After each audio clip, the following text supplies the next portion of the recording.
Okay, so one of the first questions you might ask about William Shakespeare is when was he born and how do we know that fact?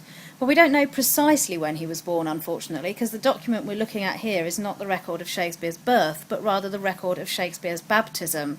And you can see it entered here by a clerk copying out older records into a new document. You can tell that because the handwriting is all the same.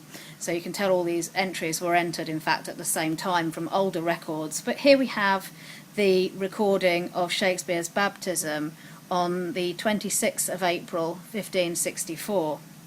And the interesting thing about that, of course, is that doesn't tell us when he was born, it only tells us when he was baptised. Our guess then that Shakespeare's birthday is the 23rd of April comes from the fact that we know that it was common practice for children to be baptised between 2 and 4 days after the birth, often depending on how fragile the child seemed. If they appeared to be sickly, then it was considered risky to take them out down to the church to be baptised, and they'd wait, hopefully see whether the child prospered before they did the baptism.